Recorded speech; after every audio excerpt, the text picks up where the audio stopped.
Hello and welcome to the Nash Tackle Off the Hook podcast. Just to make you aware, this podcast may contain some explicit/offensive language, and if that's not your thing, you don't have to listen, but I have given you a warning.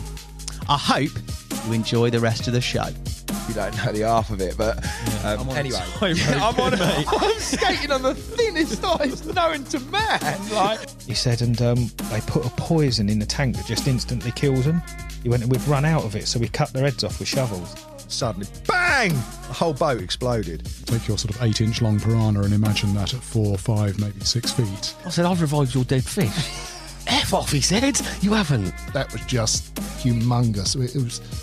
I couldn't believe what I was looking at. I'm just battling this fish out in the pond. I know it's a black man. I'm saying I'll never be a naughty boy again. If you catch fish and you return them to the water, then you are my brother. Dean Fletcher, welcome to the Nash podcast, mate. How are you? I'm very well, thanks. Thank you for letting me into your beautiful house, mate. You've done the decor, clearly. Yeah, it's all my work. Yeah. Such a feminine touch, mate. No, but genuinely, thank you, mate. It's brilliant to catch up with you. I pretty much punished you, I think, on social media to get you on about various things, and it's come together very quickly, mate. So I massively appreciate it.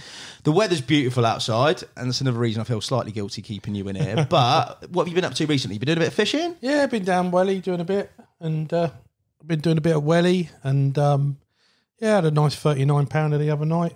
Cool. Done in a single night and that, my usual one night, but it's all going well at the moment. Just starting to wake up, aren't they? Mate, well, I'll take that, a 39-pounder on one night on Welly, mate. We're going to talk about various different sort of places that are synonymous with you. Obviously, we're going to talk about, and I am in the presence of actual carp and royalty, mate. Your current British record holder, aren't you, mate? Yeah, still the record, 7 years, I think, now. You got it above the front door when I walked in, haven't you? A big No, plaque. that's a different... Oh, yeah, stuffed. Nah, it's not stuff. But there's loads and loads to talk about. But you said there one night a week. Now, for those people that might not know this, you, mate, in terms of work, life and carp fishing, that whole balance, you've got a missus, you've got a frantically busy job that takes up a lot of your time, and generally you've got one night a week and that's it.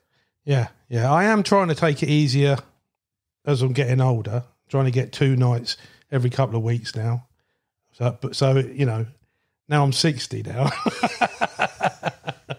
I am trying to take it a bit easier, but it's running your own business is not easy. You're flat out. I'm lucky enough, my brother's my partner, and he used to do match fishing, so he understands the fishing bug. Oh, okay. But but once you've got that carp fever, no matter how much work you've got to do, you still think about it every second of the day. You can't wait to get down the lake, and it's all planning for the next trip. Yeah, your work is you're a grocer, aren't you? I'm greengrocer. I go up to London, do the buying. I've got a shop and I've got a wholesale round. We serve schools and colleges and things like that in the local area. And I found this fast when I rang you and was like, "Yeah, let's do the podcast." You were like, "I got to go to bed for about 3 p.m." and I was like, "Why?" And you were like, "I've got to go and get vegetables from London." I thought you were a bank robber or something. Just sneak away in the night. Yeah. Some vegetables. No, I started work at 11 o'clock last night, and then I go to London, do all the buying, come back, get back, load the vans up, get the shop all sorted, and shot back today to get back in time for you. Bless you, mate. You must be flagging here with me punishing your lug holes. That is a full-on job, mate. In terms of your fishing and what you do with that one night, has it always been literally just turning up on the one night, or have you managed to fish places where you can introduce bait and sort of keep places prime? When I was fishing Dinton, there was like a gang of 3 of us. Only fished me one night, but we'd bait up in the week. I've always fished fairly local because it's one night a week, and so I've been able to do a bit of baiting up and stuff like that. But it's what it is. It's sort of, that's all you've got. You sort of put everything into that one night, don't you? Yeah, man. It's the results you've had, the fish you've caught, the places you've fished. To have that sort of end product on one night a week, yeah, mate, it's seriously impressive. And in terms of your angling, and I know this from speaking to various people that we've got in common that we know, Roy the boy being one. Yeah, Roy the boy, Mr. Allen. You're pretty much quite bait orientated, aren't you, mate? Yeah, definitely boilies for me. And as I said to you earlier, I bumped into Pete Regan 20 odd years ago now. I've been carp fishing for 45 years. Yeah, and I bumped into Pete about 20 years ago, and I've been using his bait ever since. And it's just good bait catches you big fish, as far as I'm concerned. It definitely makes a difference. You don't seem to mess about with regards to bait in terms of like, you haven't done a lot of like bit fishing, have you? It's just big boilies. Big boilies. Spread out. 24s or 22s.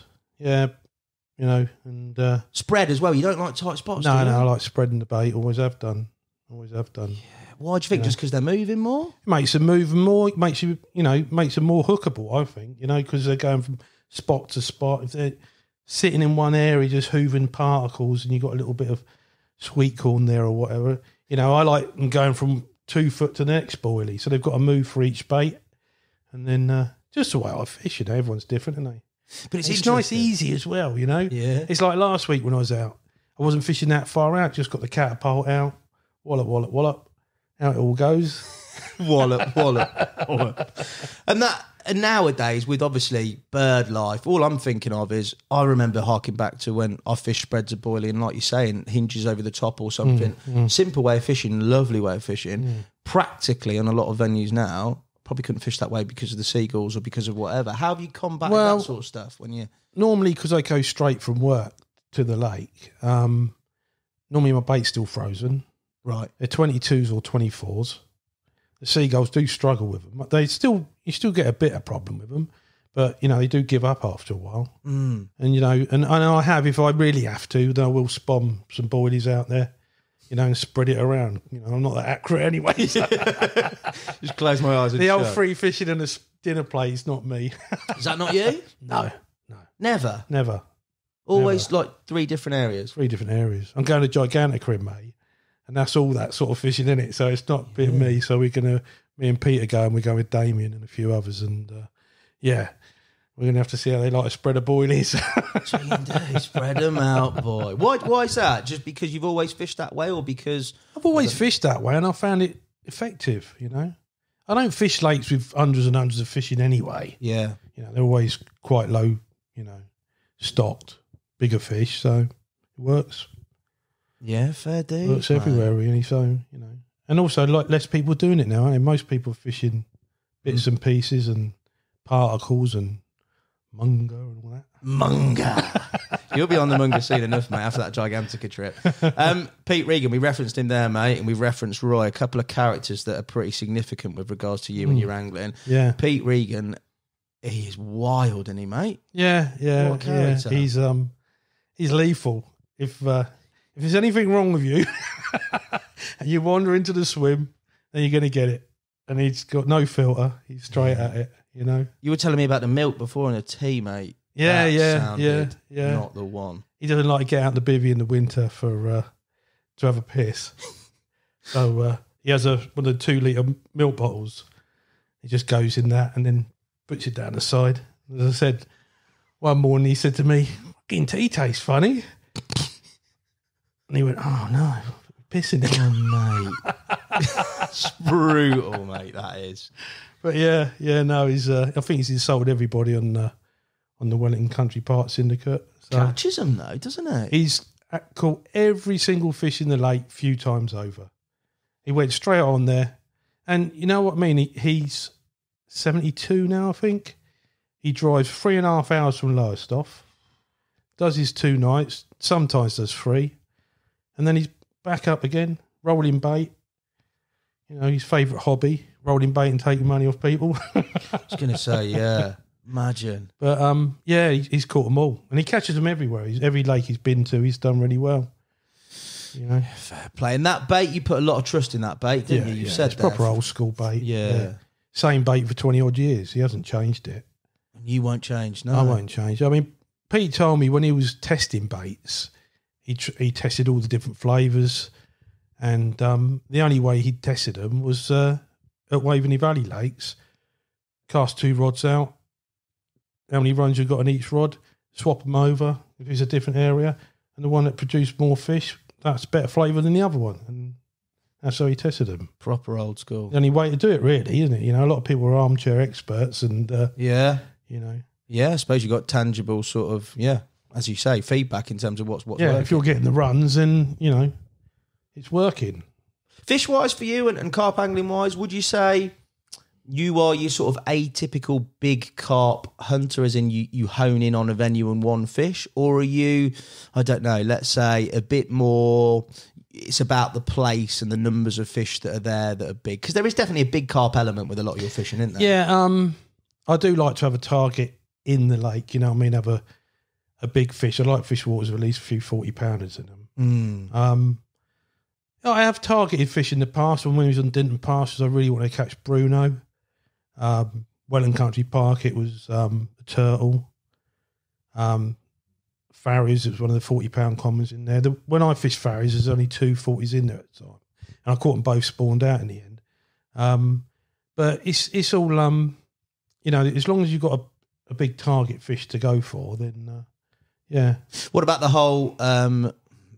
import wrong and whole debate? Would you classify somewhere like a home fen, like that type of water, as somewhere you'd go to if it was local and nearby? No, it's not my cup of tea. I mean, I don't knock people who are like going to those places, because it's just fishing at the end of the day. Yeah, but it's not my cup of tea. So you like that heritage history? I wouldn't go to the stage of sending people death threats and stuff because they caught a fish bigger than my one, things like that. It was horrific. That was. Send them a mouldy carrot in the post. Jesus, it's like, but no, it's not part of me. I can't see any reason to fish for those fish, really. Fair dues. It's just, if you want to catch them, go to France. Yeah, I like it. It was interesting to see where you stood on that. Obviously, being a current British record holder, and we'll talk about that whole thing and the record in due course, mate. We referenced Roy Allen. We got to talk about him. An absolute hilarious bloke. I worked with him at Angling Direct and had the fortune to. An incredible angler, and I've tried to get him on this podcast. Yeah, you've got to try harder, mate. I've tried. I've got nothing left. I've tried everything, and he will not come on. But I will get him one day. I sort of took Roy under my wing when he was fishing South Lake, a club water that we used to fish, and he was only about 15, I think, at the time, and he was called Roy the Boy because there was another member called Roy. And he took it apart as a young lad. And everywhere he went after that, and as you say, he's got family now, he's got 4 kids and that. But I mean, went to Raysbury when he's in his early 20s. Yeah. He caught Mary's mate. And he had the croc out of the Cotswolds, was it last year or year before? Just after lockdown, wasn't it? Yeah, that's right. Yeah, he caught that within about an hour. But no one see the homework he did there. All the other waters out the Cotswolds way and stuff, yeah. But similar to you in terms of, you can see how that, you said you took him under your wing, but you can see there ain't a lot of nonsense in his fishing in terms of... No nonsense, no. He likes those big inch stiff rigs, doesn't he, with his... It's horrendous, them. Well, I'm getting him on to just ruin him about them. Funny enough, when he come and fished the lake at Nash, Kevin came out and he saw them and he said, what the hell are those? And they're like a big...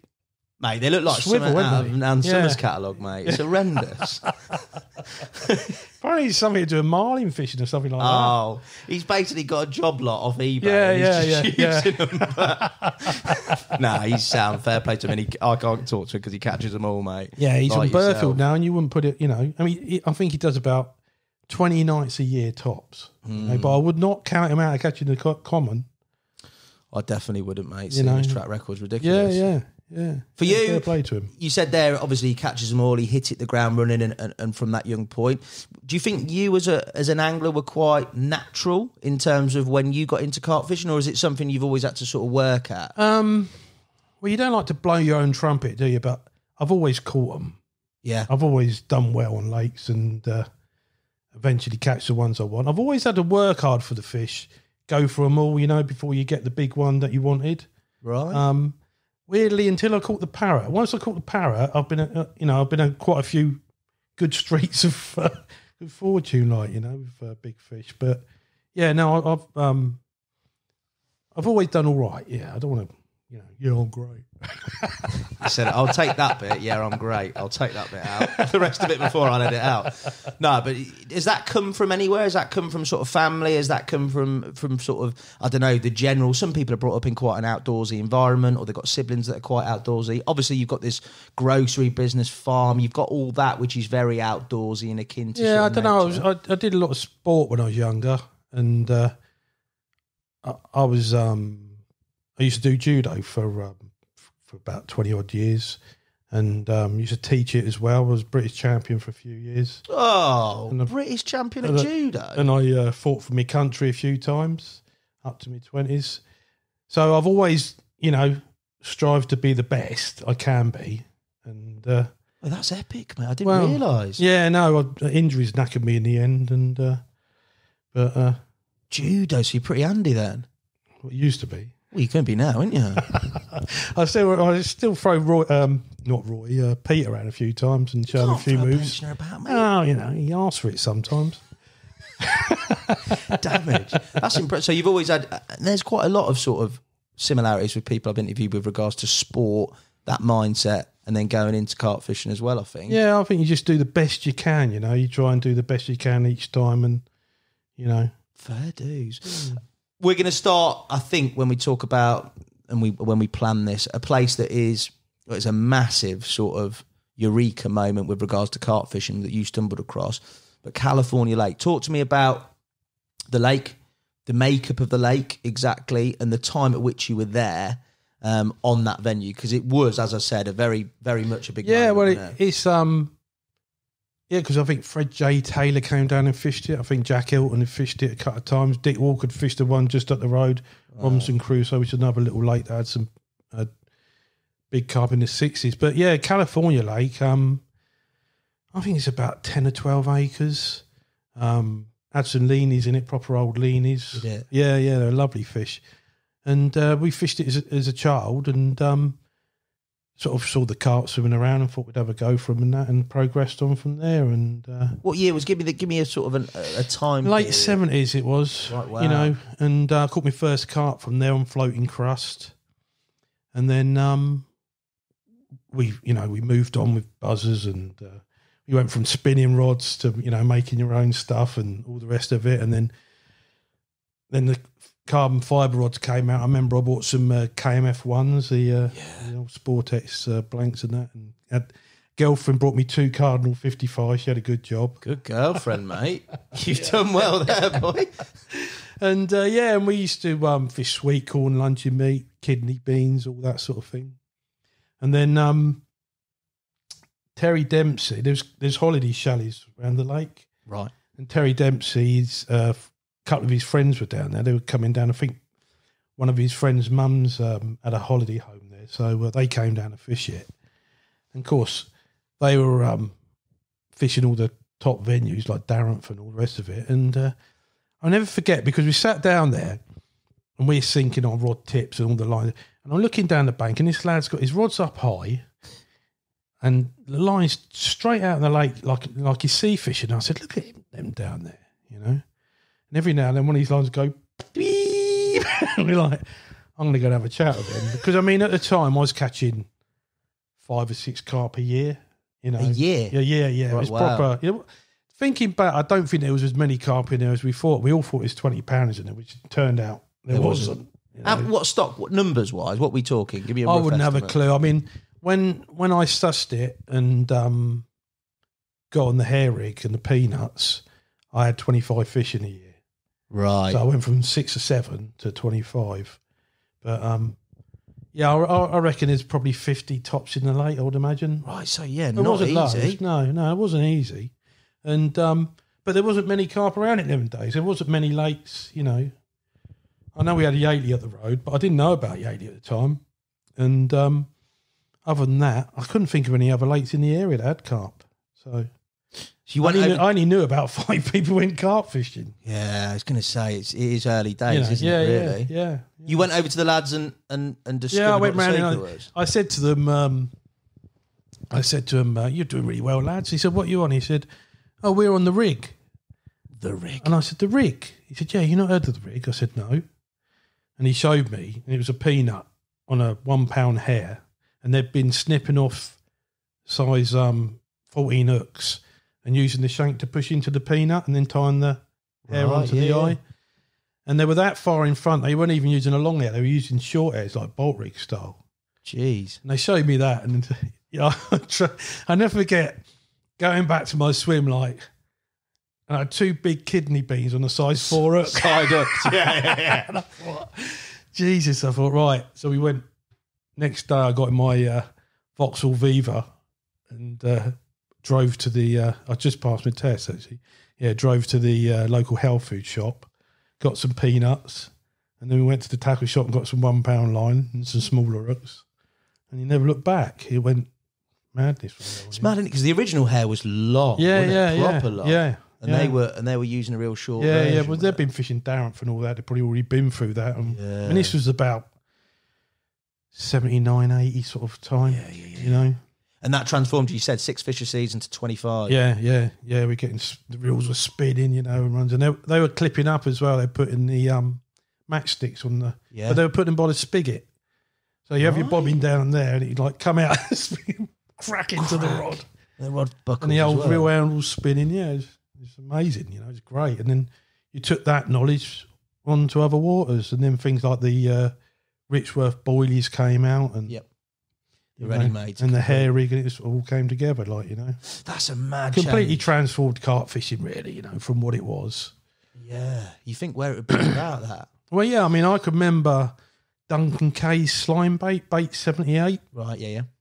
And we made some big balls of these special paste he had, and he must have had a lot of gluten in it or whatever, because I was freelining them with a size 2 up, pushed right into them, and I had about 8 takes one day and didn't land any of them. I was just pulling them straight out of their gobs. It's hard, isn't it, that? I can't imagine that would be absolutely... the hair rig sort of completely changed it. And it's weird now because like people like Roy and that, they've never known carp fishing without the hair rig. Yeah, I haven't. Yeah. It's mad, isn't it? Yeah. It is mad when you think back to all that. But also, like, I think the anglers that come from that generation, and you included, you are very much like, there's a lot more instinct in it. There's a lot more things you had to do yourself. It ain't pre-packaged and as it is now. You have to have I think you have to have a little bit more acumen about you, because it wasn't there. You had to make it all. I mean, California Lake was like a country park, and the front part of the lake was all concreted with steps down the lake. People used to go swimming and stuff. So we made our own rod pods out of wood, like a big U shape, and painted them all matte black and that. And carpet. Yeah. Love it, mate. But in terms of the fish you had out of there, any of those nice leanies? Yeah, I caught loads, but I think when we got on the peanuts, the biggest fish I caught was 16 pound, and my mate had an 18 pounder. I did go back and catch a 20 pounder out there a few years later, but there wasn't any in there at the time. So it was just, the grand scheme of things, they're big fish though. Oh yeah, in those days they were. Yeah, and lovely old fish as well.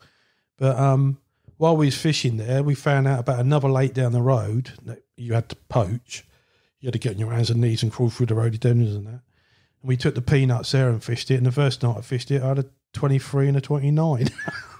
So it was like lake boy, that. Yeah, good work. As it happens, the 29 was the biggest fish in the lake at the time. But in the night, you've done it. Yeah. I didn't know at the time. We carried on fishing it for a few years after. But yeah.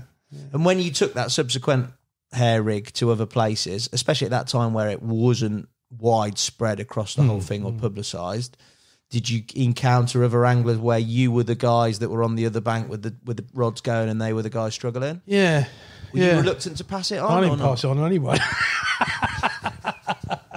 Said that in a really nice way. No, there's no way I was passing it on. It was, a proper edge. We're Billy Big Bollocks over there, weren't we, catching them all? Yeah, I won't be passing that on. But it was like, from what I've heard, and again, you can tell me more, but it was quite a time where a lot of people, it was quite secretive, wasn't it? Oh yeah. You weren't like, I know people that used to walk into the swim and talk to them. Oh man, they just completely blank you, like you weren't even there. One bloke used to turn his back to you and look out of the lake. You'd be like, "Fuck you, then." I don't know what I'd do with that. Yeah. In that time, those sort of formative years for you, like the fond memories in terms of your angling development, memorable sessions, funny things that happen. What sticks out? Obviously, we've talked about captures. We've talked about the hair rig. What else around that time that really sort of resonates with you? Well, one of the things that always amazes me is how far I used to cast out as well. Now, in them days, what was a long way out is an underarm flick. You know what I mean? It's unbelievable. I mean, I can remember rowing out at California Lake, out onto the island, and this is when I was doing the judo because I'd had a cartilage operation. And in them days, they were proper, massive brace? scar. I've had 3 operations down my knees. Jeez. And through the years, in the 80s, there were like 5-inch scars, 2 of them. And then I had one in the 90s, which was a 2-inch scar. And then one a bit later on, which is just a little hole. They're lasered it. Yeah. That's what I've got, keyhole. Dropped in. But I was on the island with my leg in plaster because, mad fisherman. And we rowed out onto this island to do the night. And I had this screaming run. Got up, put all the weight on my bad leg. Ooh. In agony, fell over backwards. And the rod was going away. In the end, he stopped.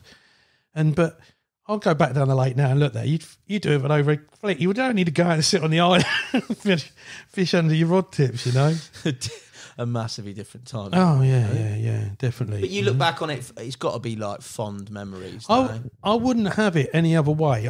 I'm so pleased that I've watched carp fishing develop. And, I mean, it's so busy now. It's unbelievable. I'm just pleased I had it when I did. Yeah. Because I didn't have it at the beginning like Pete and that when there was no one carp fishing and all the rest of it. But it was just developing, the magazines and all. I was completely enthralled with it all, I had all the magazines and read all the books, Quest for Carp. And what were your inspirations at that time? Quest for Carp, I used to read inside out. When I was at school, I used to read that and just be, Red Mid was our mecca, you know what I mean? It's just like... You ever go? Yeah, I did. I went when Richworth took it over for a little short while. Yeah. And, I went, there's 4 of us went, and it froze over the last day. It's freezing. Was it cool just to go around like the I fished a willow pitch. Yeah. I fished a willow pitch with 4 rods, and it's tiny, isn't it? You get there and you think... I've never been, I don't know. Oh, it's tiny. You get there and you think, is this it? Really? But it was just lovely to stand on the damn wall and all that. Yeah, it is hallowed turf, isn't it? Yeah, but we went in November. Oh, that was right. That was right. We went, the Carp Society had taken it over from Richworth. We booked it with Richworth. Then they went skin. It. Yeah, okay. And which was good of the Carp Society. They honoured everyone's booking, so we went. Catch anything? No, we went in November. It was freezing. It froze, yeah. It froze the last day. And would you go back? I'd love to go back, yeah. I would do. Hit you up, mate. Get on there, boy. Yeah, I'd like to go back because they've sorted it all out again now, haven't they? They've taken all the ghosties out. I think so, yeah. As far as I know. Ollie and Al went up with the SIP lads not too long ago. That's the last time I know of anybody who's been on there. But yeah, I think so. I think it's Bucker. Well, it's always Bucker. There's a history there, isn't there? Regardless, do you know what I mean, of what's swimming about. It's just a lovely place to be as well. Yeah, amazing. We're going to talk about something pretty epic. We talked a little bit about Redmar and carp fishing history there, mate. You are still integrally, you're always sewn in carp fishing history for your British record. Yeah, it's weird, isn't it? It's all, it's luck, really. It is luck that I caught it at that time at the right way, all the stars aligned and all the rest of it. My friends caught it before I did. Roy caught it before I did. Was it £60 when Roy had it? Yeah. I was fishing with him. He phoned me up and I was like, sorry, mate, I got it. Jeez.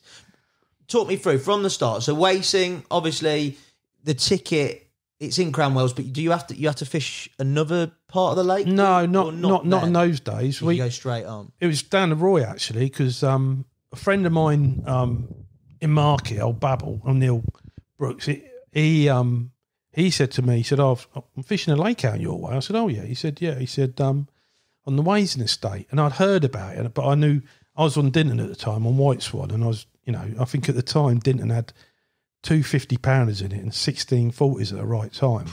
So it was probably one of the best waters in the country at the time. Yeah.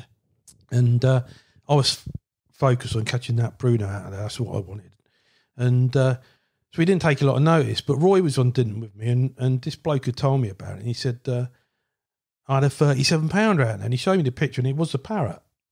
And he said, you can drive all the way around it and park in a swim. Well, Dinton was a bloody hike in them days because before the Parrots and that, we used to make our own barrows. We used to nick bits out of sailing clubs, make our own, get the wheels and that out there and off the trailers.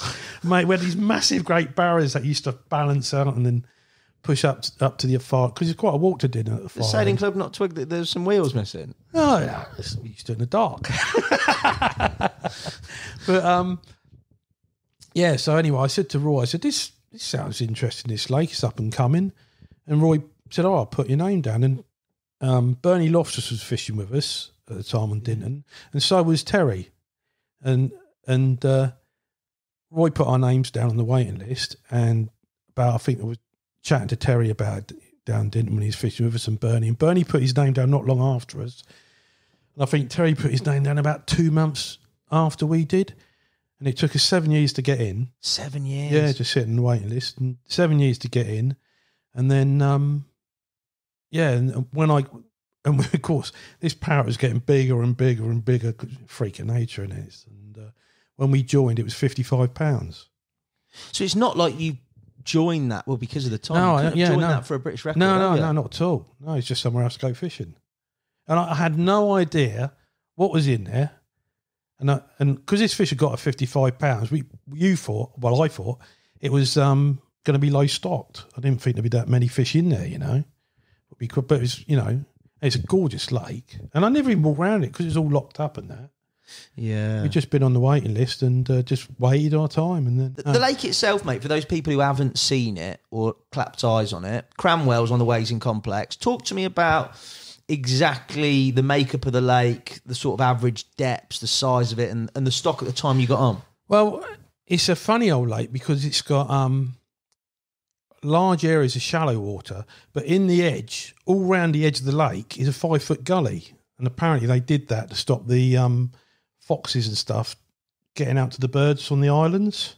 Okay. Because the islands have got a 10-foot gully all the way around them. Well, so it's purposely dug, these Yeah. How many islands have you got? 2. Okay. 2. They've got one's called the Cock and Balls Island because it looks like a cock and ball. Good name. I don't think the other one's got a name, but you've got shallow areas like 2-3 foot deep, which they loved, and there's a lot of out of bounds as well. There's 2 swims called M Beats and the Woods, and they cover a lot of the out of bounds shallow areas and caught a lot of fish from there. Isn't there a link through to another lake or something? Yeah, the link through is through to Oxley's Lake, which is next door. Is that the one with the Oxley's Common, the big common? The common, yeah. And that, but there's 2 little. I always said to Mark, when he run it, you should just cut those channels out, mate, and have it as one big lake, because Oxley's is 30 foot deep in places. They're like chalk and cheese, and they're right next door to each other. That's mental, isn't it? Yeah, and it's got some lovely fish in it. I did eventually catch the common, and that surprised me because it'd been caught the day before, a couple of months before in Cranwells, because they go from lake to lake. Yeah, and apparently last year, because of the drought, a few of them went into Cranwells, couldn't get back. It's weird, isn't it? How they do things like that, you know. But I think it's because Cranwells is shallower, and maybe they spawn earlier in there. Yeah. And the ones in Oxley's, because the water runs, they must smell it or something. They smell it and they push their way up through. But it's only like, you know, half a foot deep. But that must be a right head scratcher if you're fishing the main lake. Well, this was the thing. I was fishing, after I'd done Cranwells, I was fishing Oxley's, and someone caught the Oxley's coming out of Cranwells, and I'm like, I'm not going on there and catching all the same fish that I've caught before to try and catch that. So I just plodded on Oxley's and caught the big common. I was in the net scratching my head. It's like, it looks like a common, but yeah, it's a strange old... Weedy Cranwells or not? Yeah, it was weedy. Yeah, it was like I was in the weed. But you had 2 big islands, and up tight to the islands was a good bet, but they're a long way out. What are we talking? What's a long way out? 150. Okay, so yeah. But I used to like fishing the shallows more than anything. As long as you know, swans could be a pain in the arse, but and that's eventually where I caught the Parrot from. Even in the winter, he liked the shallows. He liked a winter though, didn't he, or an autumn? Well, I was told that he'd been caught Christmas Eve before, and it's just an eating machine, you know. But when we first joined, it was it would come out about 5 or 6 times a year. Yeah. So I got on there and I thought, right, I am going to have the chance to catch the biggest fish I've ever caught. Was it 55? 55, yeah. The first day we joined, the first day of the season, it got caught at 55. And I thought, so I'm not pike fishing in the winter. I'm not going chub fishing or anything. I'm just sticking on here because it does come out in the winter. And because I've only got me one night a week, you know, I did take a couple of holidays on there, you know, where I did 3 or 4 days. But so that was my main focus. And my missus got fed up with me talking about it.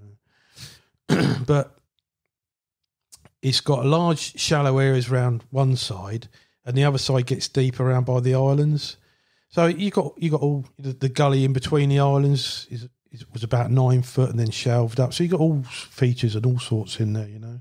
What were your thoughts about going on there, fishing it, in amongst the likes of Terry and people who've got, obviously Terry's a brilliant angler, but he's obviously got time at his disposal as well, which makes him even more deadly, doesn't it? Well, I fished with Terry before on Dinton. I've known Terry for years, and honestly, when Terry turned up, it was the second year I've been on there, and I just thought, catch it and hurry up and go, because... What, him catch it? Yeah, because every time I turned up where you wanted to be, Terry was there. Yeah. You can't beat that. You can't beat time. And he's a bloody good angler, so, you know, I'm not knocking him. And we got on fine, you know. We did our own thing, and... Was it like that on there? Were people, obviously, because as that fish has grown, there's a lot more attention grown to the overall size of it, the potential of it. But was it very much etiquette-wise a good syndicate with regards to if you got something going, or if you're in a certain area, they would leave it alone? Not really. It never worked like that, really. It was a funny lake because people could park in the swim.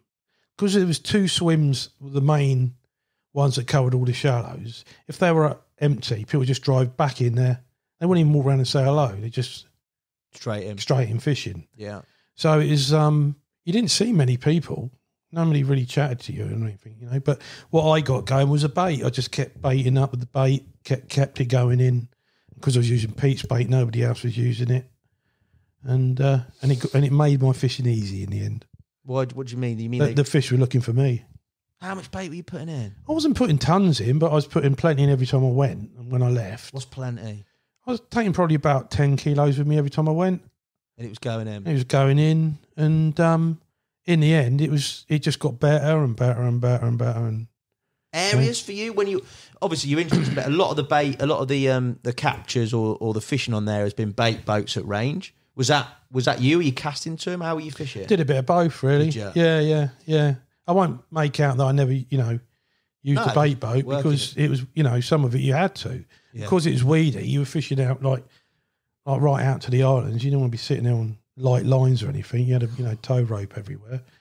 So it was, but yeah, it's a bit of fishing on the shallows because it was shallow and you could do casting on there and catch fish. It didn't, you know. Yeah. Didn't make just any on those difference. swims where you got to tow them. It was out further, yeah. You had to. You want the strength in your tackle. Yeah. Bait boats are nightmares anyway. They're always breaking. They can pain in the arse out. And I am useless with technology, you know. I'm taking, like, for the first time on the venue, you've got to have one to compete, and I've got to compete because otherwise you're just getting smashed. And I've looked at it, and now they're not just drive out and drops.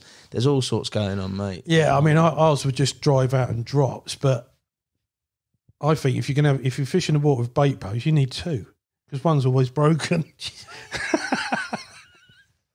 One's always been fixed. Yeah, maybe. Let's hope that don't happen to me, mate. I don't want to be swimming trying to pick one up.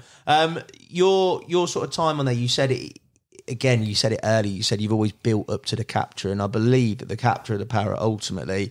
There was an awful lot of those fish that you caught before you got the one. I caught all of them. I caught every single fish more than once. What was the backup stock like? Yeah, there was the Simo, which went about 47 pounds. There was a big common that went up to about 46, 47. There was a veiny one, which was 42. There was a few 40s in there and lots of 30s. Lovely fish. It's, you know, wonderful place. And funny enough, I still see photographs of the fish these days.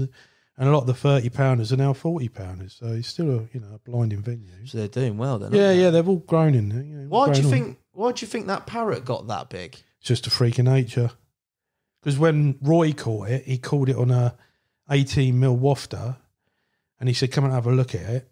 And honestly, that 18mm wafter just fitted in its mouth. It's tiny little mouth. And, you know, my usual approach was big boilies and scattering them. Yeah, what are you doing? I went right down to like 16mm pop-ups. Did you? I was going to say, yeah. Pete, roll me some 10 millers, mate. Yeah. Jeez. Whenever you say a Pete, can you have smaller baits? He says, no, just get the bigger ones and peel them. Jeez. Cheers, Pete.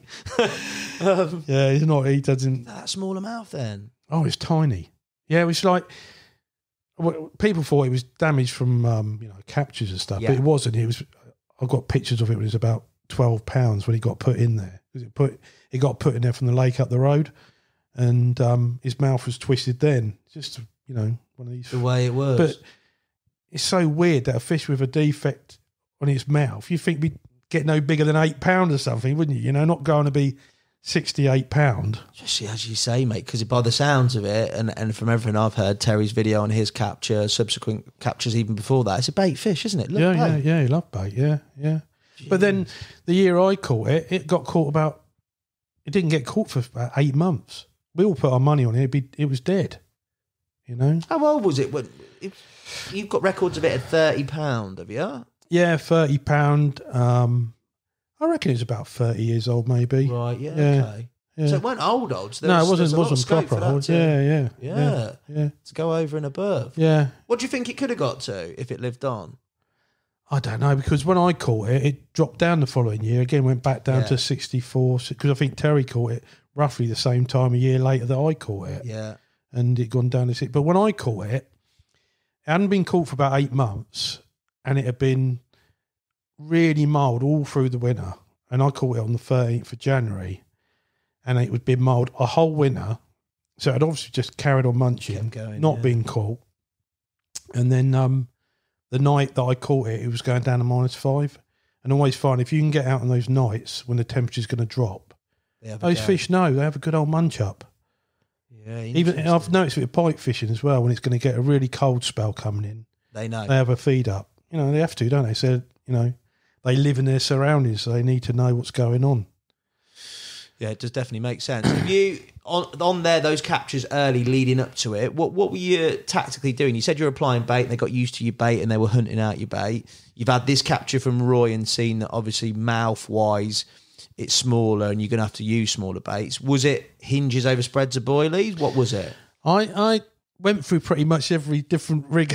I was trying I went through the 360 rig. The Ronnie rig wasn't known about then, really. Not by us anyway. Braided, soft braided rigs, stiff rigs, hinge stiff rigs. But I found when I looked at its mouth, I ended up fishing soft braided rigs. Did you? And short pop-ups, yeah. It was pretty basic what I called it on in the end. I went through a phase of using the 360 rig, and I started catching a few fish with that. But then they started catching them all over the mouth. Right. And I dropped a couple, and Roy said to me at the time, he said, "What are you doing?" He said, "Why don't you just, you know, go back to basics, what you used to do?" Because I've always used pretty basic rigs. I've not been a really what are we ricky talking person. about basic? Basically a knotless knot on a soft hook link and a heavily weighted pop-up, not a wafting one. With a hair, not like running with a hair, yeah. You animal. Yeah, what? It works, doesn't it? Soft coated all the way through, like not like a coated braid, literally just a supple braid. Yeah, supple braid, yeah. Oh my days! What, do you have a lot of bag on there or something? If I was casting, I'd have the nuggets on there, you know, the foam nuggets and then catapult. But a lot of it's boat bait work. So you know, lead arrangement for you. What were you on? I was on clips. Well, yeah, standard clips. Yeah, it wasn't nothing fancy. It's interesting that you said you've changed rigs because, I expected from what I've heard for it to be very basic, strong, but basic. I didn't expect you to ever doubt that the rig choice potentially would be the issue with regards to tracking down that fish. But I went through 3 years of fishing for it, and I caught everything in the lake more than once. God. And you're like, you know what I mean? You're thinking, well, what else can it be? Maybe it's my rigs. Maybe I should try something different. You know, I think I might have lost it at one stage. I lost a really heavy fish and my hook snapped, funny enough, which had never happened before. Your hook snapped? Yeah. It was ploughing up and down those deep gullies. And it was like, I thought, Jesus, this has got some weight to it.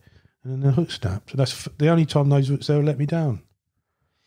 Savage having a hook snap on that. That is a gutter, isn't it? Yeah, so I didn't know what that was. But to say, But they do say it gets... all worked out all right in the end, didn't it? They say it gets lost a lot, though, don't they? Because of the nature of that mouth and... Yeah, I know a few everything. people said they lost it, yeah. You said there, mate, obviously you gone through the stock in terms of catching numerous repeats on them, and you had that instance where the hook snapped. Talk me through the actual ultimate ending that was the capture of that fish. Well, I got down there. This was when Terry was fishing it. He's fishing it flat out like I was through the winter. And I got down there. I went down the day before just to trickle a bit of bait in or have a look. It was January, but it was mild. And there was someone fishing in the area that I wanted to fish, so I didn't bother. And it was one of the bailiffs, so I went down and had a chat with him. And he said he's seen a few fish, so I thought, well, that'd do. I'll pop in there. I said, no, Terry. He said, no, he's gone days fishing this week. I thought, fucking result. Gone days. So I turned up the next day and I went down to Lee and I said, he said, I'm staying another couple of nights. I've had a 24-pound common, he said, but I've seen the parrot. He said, the parrot's out there on the shallows. I'm like, really? He said, yeah. So I see it come right out of the water. Was it that visible? Did it show a lot? Yeah. Did it? Yeah, I see it a couple of times, Bosh, and it's like a horse. You know what I mean? It's huge. Yeah. And that was a real encouragement because we still weren't sure at the time if it was still alive, you know. He said 100% it was a parrot. So he said he'd seen it out in front of him. So I thought, right, I've sort of got to get near to where he's fishing but not taking the piss. So I didn't go next door to him. I went to a little swim, which not many people fished, which is now called the Record Swim. And it was a shallows, but there was it was all like 2 foot deep, but then it dropped down to about 4 foot and then come back. And it wasn't that far out.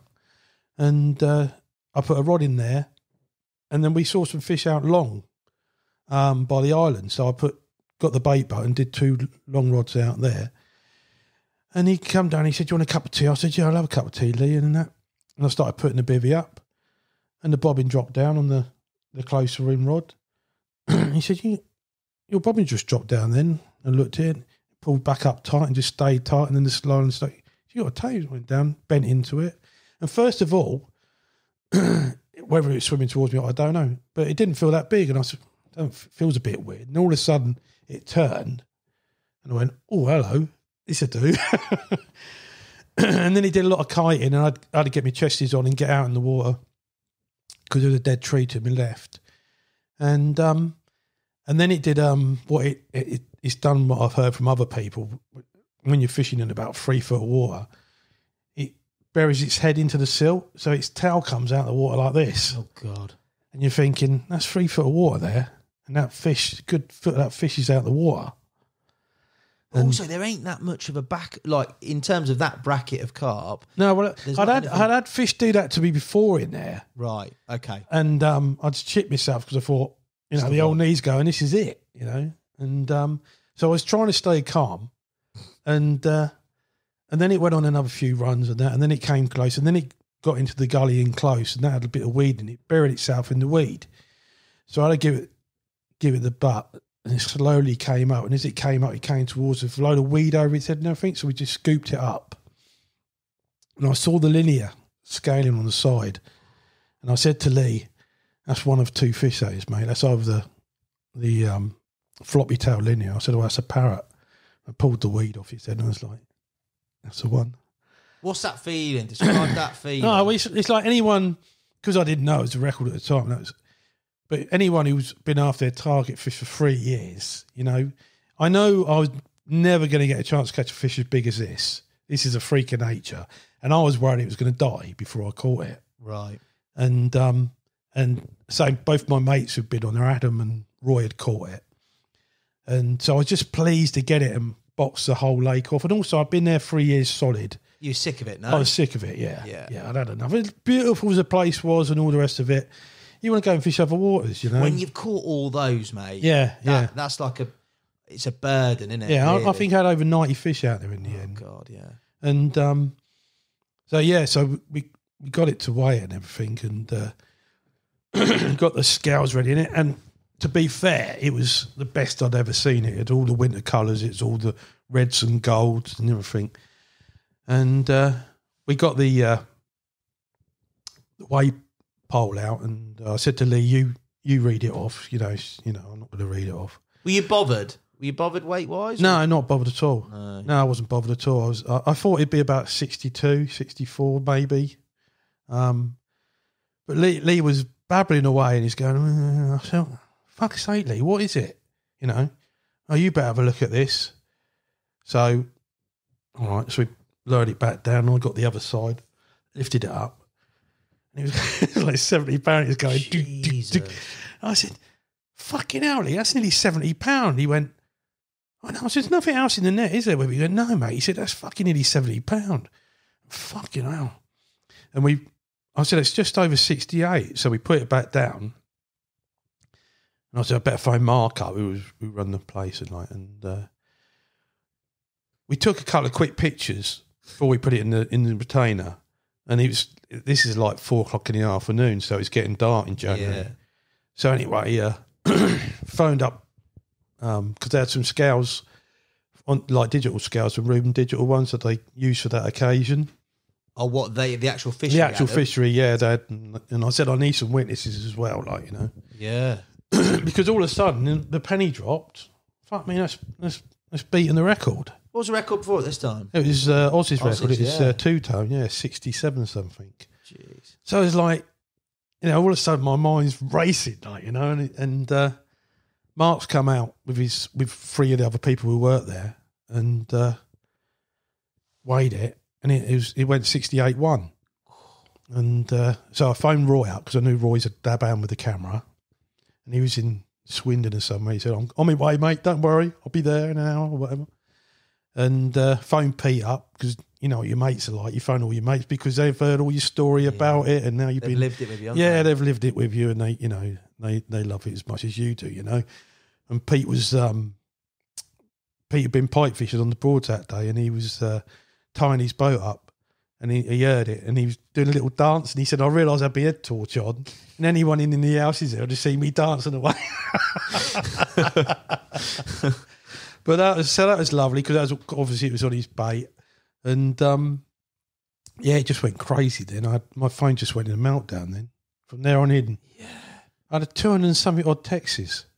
Did you? Yeah, it was before WhatsApp and that. It was just like when mental. Oz phoned me up, which was nice. I know Oz, and he phoned me out and congratulated me. "You bastard, you took my record," and all that. So that was nice. But yeah, no, it's great. It was. Did it look? I mean, it's hard to gauge because it's a quantum leap between like a 50-pounder and then a 70-pounder nigh on 70-pounder. When you had it on the mat or when you had it in the sling to hoist it up, did you feel that it was going to go? I just went silly? Not a clue. And then even when I picked it up, I wasn't, you know, it's just like. Because the proportions of it are like proper, aren't they? It's not like a big gutty thing, is it? It's 42 inches long. Yeah, it's long. And like solid. And it was, as you say, when you had it, I remember the photos coming up on sort of social media and in like magazines, and it just looked pucker, apart from your dodgy hat that you had on at the time. I thought you need to get rid of that. You know that hat I had? I got that from Tesco's because I'd left my hat at home. Yeah. So when I went to market that night, there's a 24-hour Tesco's over the road. And that was the one. I went in there and brought a woolly hat. That's some lucky hat range. That's in the drawer upstairs. Yeah, Dean Fletcher range. Mate. You should talk to Tesco. Through Tesco's, yeah, George. Yeah, you can have fruit and veg with it. There you go. It's a great marketing ploy for you, mate. You've done it. But like it was mega. I remember it really resonating, obviously as it would do because it was a British record. But across the whole of it, it was like, wow, mate, epic carp.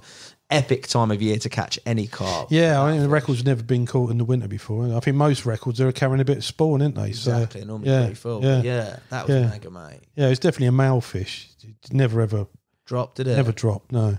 That's unbelievable though, isn't it? Yeah. Proper freak of nature, you know. And I was just so lucky to have a ticket and waited the years to fish it. If we'd got him a few years earlier, I would have caught it a 50-pounder, you know, or, you know, I've caught it with my mates, it'd have been a low 60. You know, not that I'd have minded any of that. I just wanted to catch it. It's just the biggest fish in the lake, and I wanted to catch it. But so all the stars aligned and everything. It hadn't been caught for a long time. Been feeding all through the winter, and it's at its best ever weight.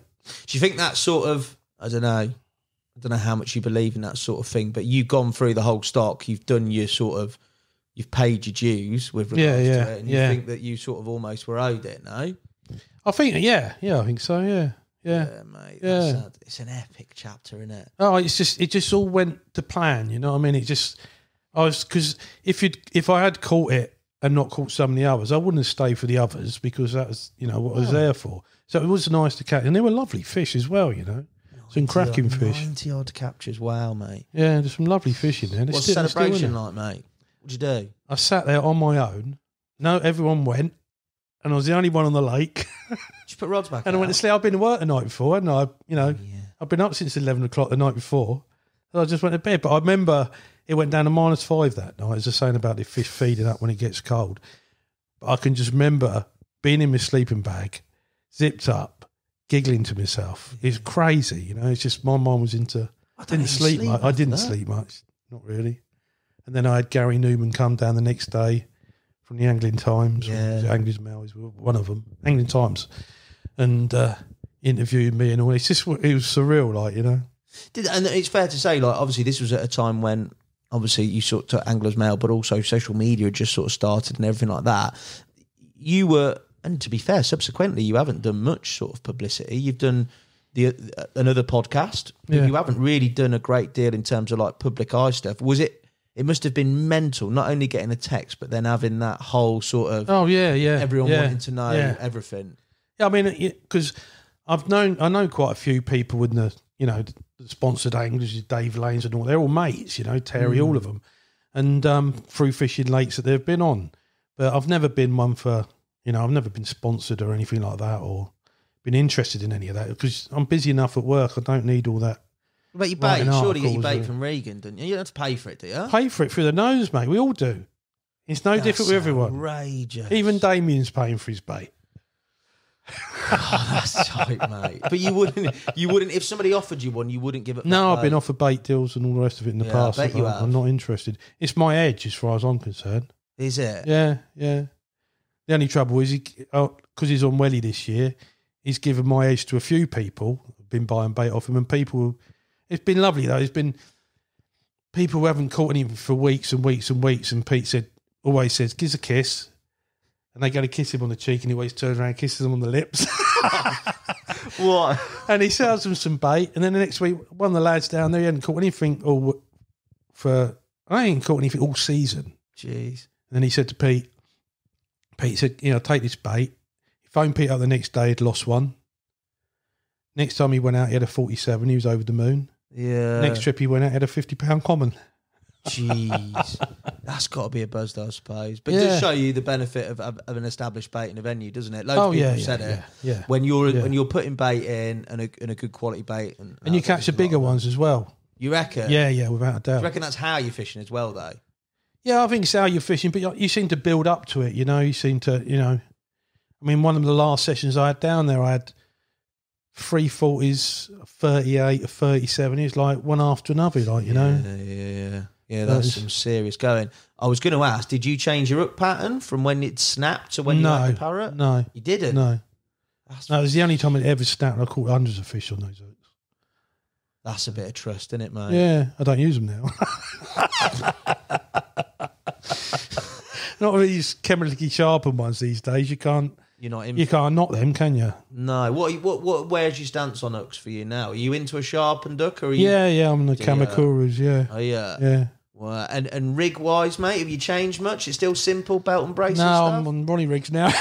Oh, he's gone to the dark side, hasn't he? You can't beat them, can you? He changed the hook pretty quick. They're pretty good. You can change the hook really quick.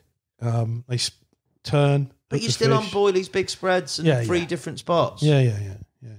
I big hooks, big baits. you often think it's outside. It's different to what they see normally, isn't it? As you said, like things come round in spells. But there was a spell when a lot of people were doing it. Nowadays, it's free on a spot and bits and bobs and munger, isn't it? Yeah. It'd probably go around a full circle again, wouldn't You'll it? be Probably on the munger when everybody's on the old sticking baits, wouldn't you? I know your sort, mate. But that's the thing. For you nowadays, the fact that you're still the current British record holder, everything that's gone on with the other sort of claims and everything is what it is. But how does that feel for you? Is it still a massive sort of sense of pride, or is it? I love it. It's great. Yeah. Yeah. My wife tells people, they go, about fishing. Oh, what else was it? I'm like, shush. But, no, it's great. I won't deny it. I'm not going to make out, it's no big deal. But no, I love it. It's great. It's one of your business cards when you're out, isn't it?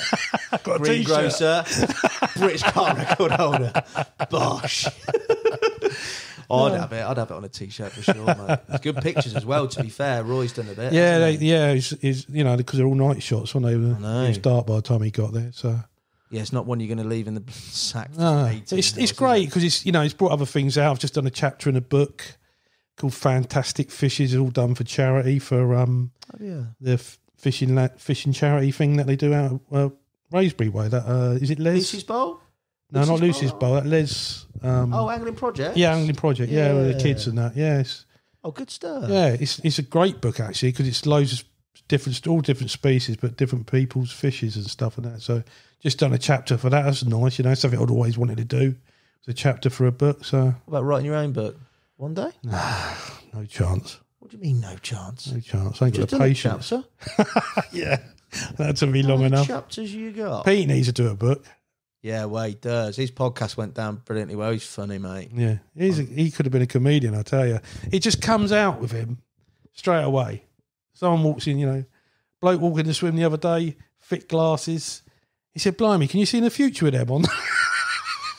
But that's the brilliant thing about carp fishing, isn't it? Yeah. And I said to you on the phone, like, that banter is exactly like part and parcel of it. The day that's lost, it's just not the same, is it? You need that. If we get all this political correctness in carp fishing where no one can take the piss out of each other, what's that all about? I often say, like, if you're in like our meetings, those meetings would not be held in any other workplace. It's like the market I go to in Western National. Yeah.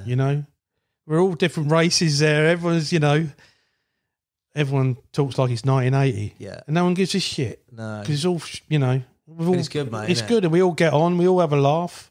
Yeah, happy days. Happy days. And it's none of this, as you say, it'd be murder if they got I mean, we go. Yeah. That as a chapter, when you've caught the British record, when all the dust settles down and it finally does sink in, which I'm guessing is a period of time, like a long time, what's your fishing head saying about where do you go next? Because, I mean, I don't know what I'd do. Like, it is the pinnacle, isn't it? I did have people say to me, is that it now? You're not bother carp fishing anymore. You've done it. It's not like a game where you complete it. It's I just love fishing. I mean, in the winter I was going. We just walked over the road, didn't we? And see the little lovely chalk stream running through the village. I was, out in the winter catching grayling and trout there on the float and stuff. I just love fishing. I love being out in the fresh air because I'm pretty flat out at work. When I finish work and I get down the lake, and it is a work up to go fishing, I'll be honest with you, because all I want to do is go on to bed. I'm knackered. And you still got to do a lap of the lake and you try and find the fish. But then once I'm set up and everything, I normally have a cut house kip. And then I'm refreshed and then I'm fishing. And I love it. And it doesn't really matter. As long as I won't lie, they've got to be decent fish to fish for and proper fish, ones that I want to catch. But yeah, no, I just love being outside. And I think where did I go from Wasing? I went to Welly again, yeah. The Welly chapter. Now, you've had a ticket for free? Three times. Yeah, 3 times, yeah. Jeez. I was a member of the original syndicate when I took Steve Renyard's place, funny enough, because he offered one and he couldn't take it, so I took his place. There was 30 of us. When's that? Give me a year for that. Oh, Jesus. I think it's either late 90s or early 2000s. Right, okay. But I used to, things like Boathouse Point on there, I used to back my Red Sierra estate. Sierra, yeah. Oh, yeah, class. I used to back it right up to the point and fish out the back of it, like, you know. Yeah, Really? yeah. But the biggest fish in there them days was about 32 pound. I was going to say that's the early days. Yeah, isn't it? yeah. And then The fishing on there, like for people who haven't been to Welly, it is like a beautiful lake, but it is park life, isn't it? no, it is park life. But in the early years, it wasn't that bad. Was it not? No, it wasn't that bad. It used to be a lot of tench in there, so you used to catch a lot. It used to be known for tench fishing more than the carp.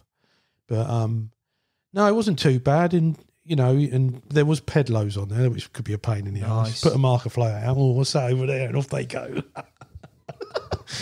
But no, I just enjoyed it. And the thing was, at the time, I was fishing white swan and Dinton, and that's a cruel. Dinton's always been tough. And I won't make no bones about it. Well, he's not nowhere near as hard as Dinton was, you know, even now. Why is that? Because it's a small water. Do you think it's that small water syndrome on white swan? White swan's always been rock hard. I don't know why. It's been really tricky on baits. You had to be on the right baits. They're really fussy.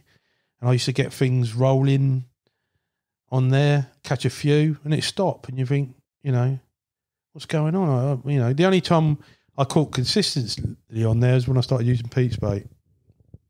It's interesting, isn't it? Because white swan, when you look at it, it's not wide, is it? It's not wide at all. It's quite, and that's another park. Like that's park life around there. Oh yeah, and it was always a busy lake as well with fishermen because it was, you know, as I said, it was probably one of the best waters in the country at the time. Yeah, it's mad, isn't it? But it's like it's literally 5 minutes from where I work, so from Mileman's farm. So you know, it's my local water. But in the early years on Dinton, we used to do a few trips on there, blank, and then go and fish a club water and catch a few 20s. What, just remember to get a bend in the rod? Yeah, just to get a bend in the rod and remember what you're doing. But it's, you know... is this before Welly, Dinton, then, you saying? Dinton was before Welly, yeah. Okay. When it was just white swan? I think it was 83, they turned it into syndicate. Okay. And the biggest carp in there then was a mid-20, I think. Wow. And but even then, they were bastards to catch. Why do you think that is? Always have been. I don't know why. It's we was catching them tutti fruities then, Richworth tutti fruities. Yeah. But even then, I say it was they were hard because I remember catching one.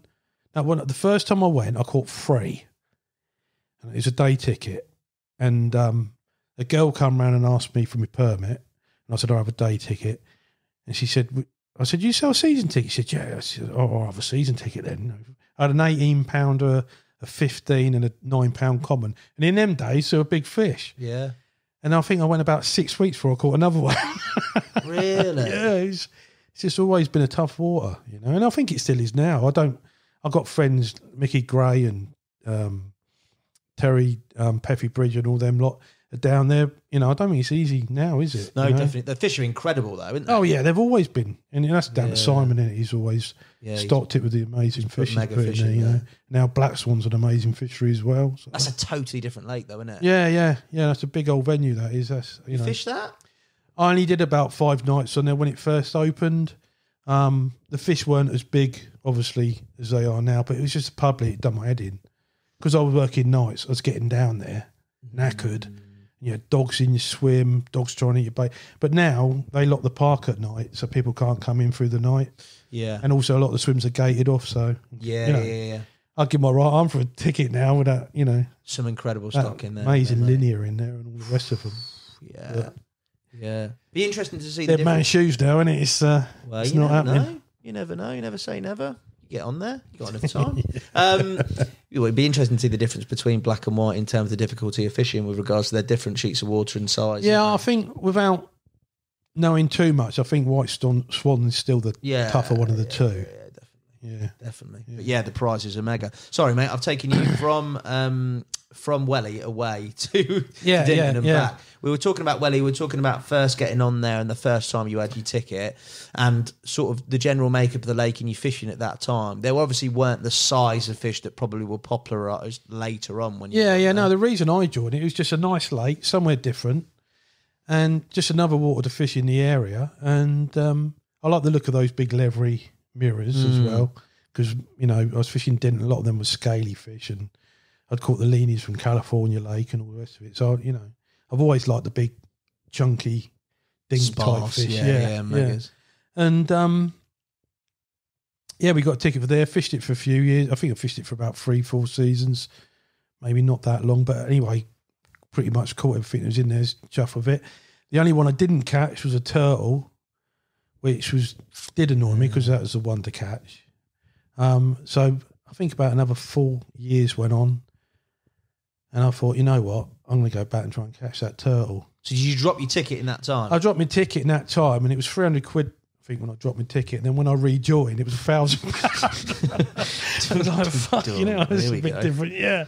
So, but the stock at that time. But then they were 40-pounders, you know, and I caught some of the fish that I'd had at £30, like £40 then, you know. How do you feel about that, the old repeats later on? I mean, it's not perfect, is it? I'm not great for repeats myself, but if they're 40-pounders, you don't stick your nose up at them, do you? And I was after the turtle, so, you know, it's not the end of the world, is it? You know, so, and I caught the turtle with 2 weeks left of my ticket left. So, talk to me about the process about how you caught them, because on there, I'm trying to think what I've seen on there when I was coming up would have been the quarter underwater they did on there. I'd have seen a bit on maybe some thinking tackles.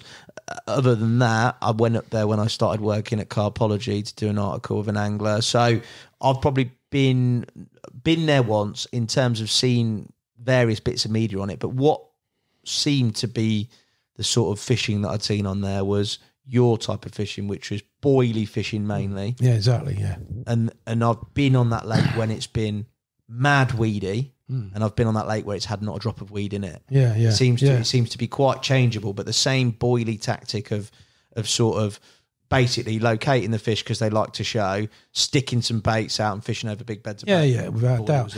When Dan did the underwater video in there, they put loads of pellet and stuff in there, didn't they? Bits in there.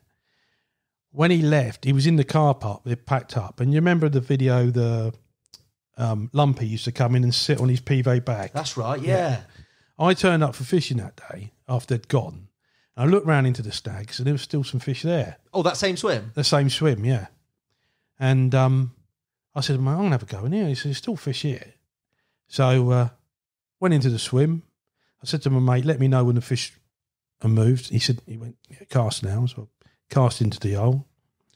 He threw 30, 24 mil donkey chokers, scattered them around. My donkey choke was amongst them. He walked back to me, the bobbin dropped down, wallet, lumpy.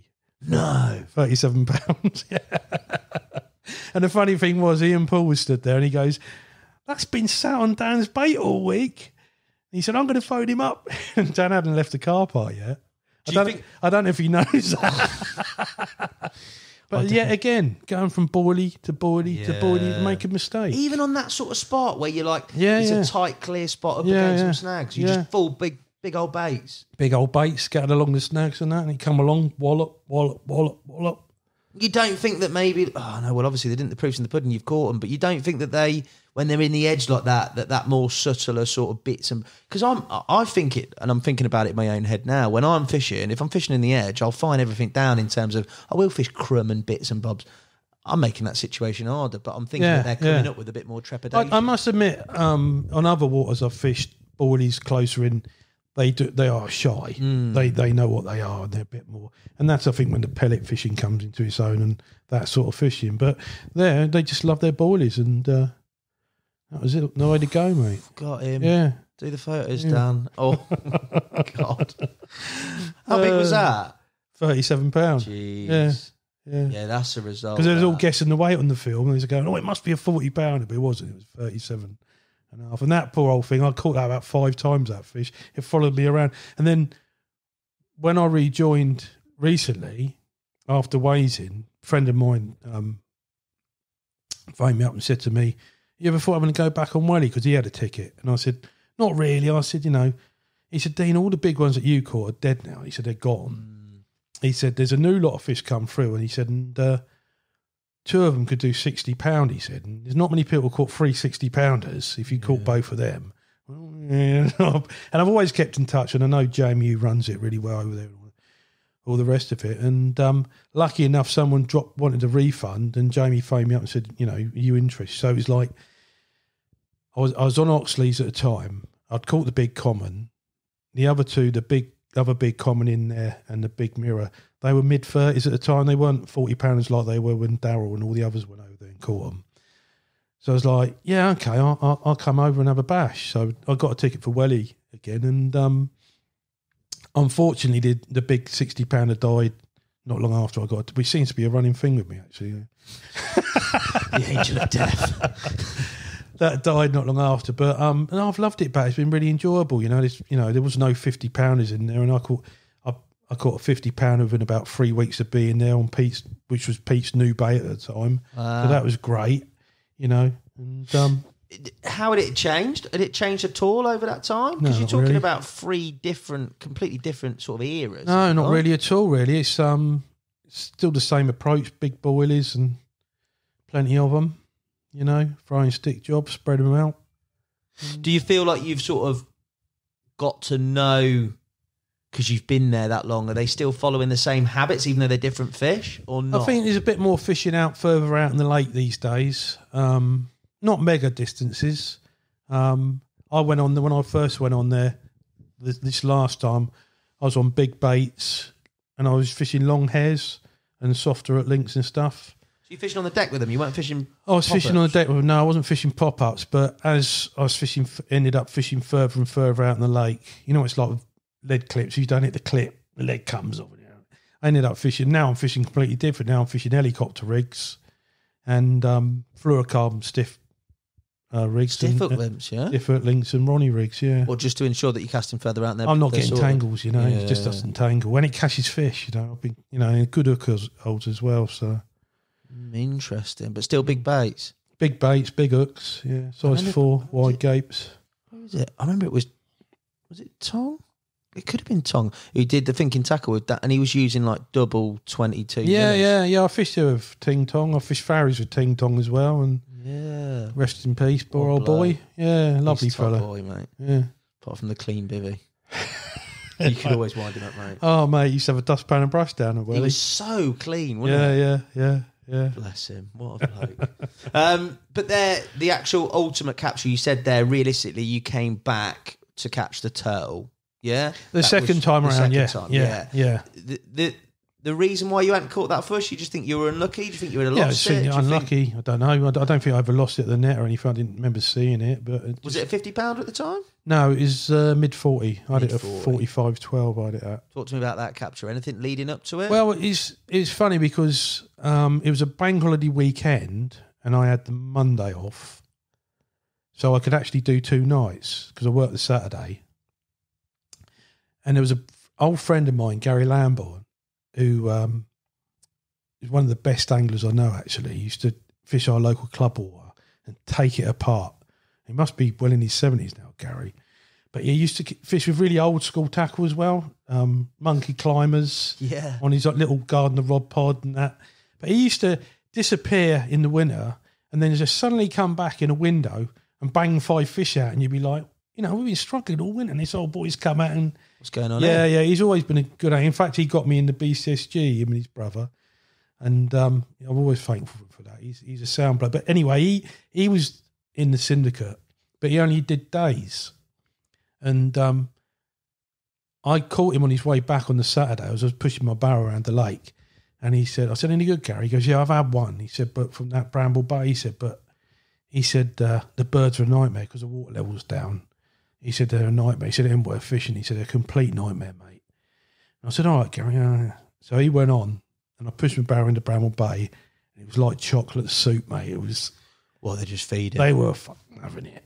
Yeah. And I could see him fizzing up, and I thought, old dog Gary, you know what I mean? It's not worth fishing, mate. The birds are a nightmare. Yeah. So anyway, I said, and in them days, I was fishing snowman rigs. Right. Pretty basic. It was soft coated braid and but big 18mm pop up and an 18mm pop up. 18mm pop up and 18mm bottom bait and a 15mm pop up. And again, big size 4 hook, spreader boilies. And I'd found this channel in the Bramble Bay between 2 weed beds, and they used to get into this deep corner, which was called Turtle Corner, funny enough. Funny thing was, I went in there and did the night, and I'd had about 3 fish of the night. And then it got light in the morning, and I'd have taken on playing this fish. And lucky enough, Gary, who told me the day before, don't bother, came down the path of his barra, and he got caught around the other line, and he gave me a hand and he landed it for me. From Mega Lakes, you run a lake, mate. Why? Yes. Why and how have you got involved in that dark art? Simon Bartlett, who runs Dinton, let me know that Tippins Lane had come up for tender. The fishing club that had it before, there was never any parking. You had to park out on the road, or lay-bys and stuff to fish it. So, and especially in the 90s and that, cars were always getting broken into and that when fishing, stereos nicked and all that. So the club had sort of let it go to rack and ruin, and it's a beautiful little lake. It's got all islands and snags and bays and everything. And I walked around it with one of my mates, and I said to him, "You imagine this with a load of carp in here?" And there was already about 15 originals in there. I think there was Scraper 30s was the biggest one. Right. But how big is it, mate? It's 13 acres, but it's made up of lots of little bays, and it's very shallow, lots of gravel bars and features. And I used to fish it as a kid for the Tench.